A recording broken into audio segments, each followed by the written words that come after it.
विपक्ष की दूसरी बैठक में सोनिया गांधी ने एआईएमआईएम को नहीं भेजा बुलावा तो प्रवक्ता ने बोला हमला। एआईएमआईएम के प्रवक्ता का हमला। भारतीय जनता पार्टी के एजेंटों के बल पर चुनाव जीतना चाह रहा है विपक्ष। पार्टी के प्रवक्ता पठान ने नीतीश कुमार के साथ साथ महबूबा मुफ्ती को बताया भारतीय जनता पार्टी का समर्थक।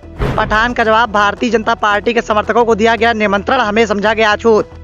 सत्ता की कुर्सी पर विराजमान बीजेपी को हराने के लिए विपक्ष के द्वारा पुरजोर कवायद की जा रही है, जिसको देखते हुए सबसे पहले विपक्ष के द्वारा पटना में पहली महाबैठक का आयोजन किया गया। उसके बाद सिलसिलेवार तरीके से विपक्ष के द्वारा दूसरी महाबैठक को बेंगलुरु में सोनिया गांधी के नेतृत्व में अंजाम दिया गया। सोनिया गांधी के द्वारा इस बैठक का नेतृत्व किया जा रहा था। कांग्रेस के आलाकमान सोनिया गांधी ने 26 दलों को इस बैठक में शामिल होने का न्योता भेजा था। कांग्रेस के आलाकमान सोनिया गांधी के द्वारा एआईएमआईएम को निमंत्रित नहीं किया गया, जिसके बाद एआईएमआईएम पार्टी के प्रवक्ता वारिस पठान ने सोनिया गांधी के साथ साथ विपक्षी एकता पर करारा हमला बोला है। पठान ने विपक्षी एकता में शामिल दलों को निशाना बनाया है। दरअसल बेंगलुरु में विपक्ष की बैठक पर नहीं बुलाए जाने पर एआईएमआईएम ने बड़ा हमला बोला है। पार्टी के राष्ट्रीय प्रवक्ता वारिस पठान ने कहा कि हम उनके लिए सियासी अछूत हैं। साथ ही उन्होंने यह भी कह दिया कि इस बैठक में ऐसे लोगों को शामिल किया गया है जो भारतीय जनता पार्टी के समर्थक रह चुके हैं, जिन्होंने भारतीय जनता पार्टी के साथ मिलकर सरकार चलाई है। कभी वो भारतीय जनता पार्टी के सच्चे समर्थक हुआ करते थे, यानी सीधी भाषा में कहा जाए तो उन्हें भारतीय जनता पार्टी का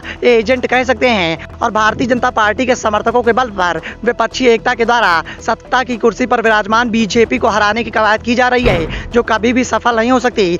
उन्होंने बिहार के मुख्यमंत्री नीतीश कुमार के साथ साथ पीडीपी की मुखिया महबूबा मुफ्ती का नाम लिया और ये भी कह दिया कि ये दोनों ही नेता बीजेपी के समर्थन से बिहार और जम्मू कश्मीर की सरकार चला चुके हैं। साथ ही उन्होंने उद्धव ठाकरे का भी उदाहरण दिया।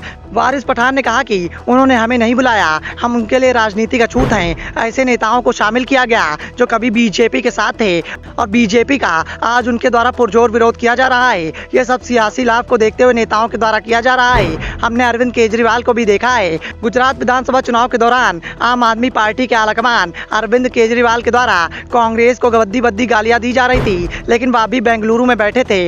यानी आम आदमी पार्टी को भी इस बैठक में निमंत्रित किया गया था, लेकिन हमें नहीं बुलाया गया। एआईएमआईएम के प्रवक्ता ने कहा कि एआईएमआईएम 2024 में बीजेपी को हराने के लिए प्रयास कर रही है, लेकिन विपक्षी दलों के द्वारा असदुद्दीन ओवैसी के साथ साथ हमारी पार्टी को नजरअंदाज किया जा रहा है। विपक्षी एकता की दूसरी बैठक में शामिल बड़े बड़े दिग्गज नेताओं को निशाना बनाने के साथ साथ कांग्रेस के आलाकमान और दूसरी बैठक का नेतृत्व करने वाली सोनिया गांधी पर भी वारिस पठान ने निशाना साधा। उन्होंने कहा कि कांग्रेस के आलाकमान सोनिया गांधी के द्वारा इस बैठक का नेतृत्व जरूर किया जा रहा है।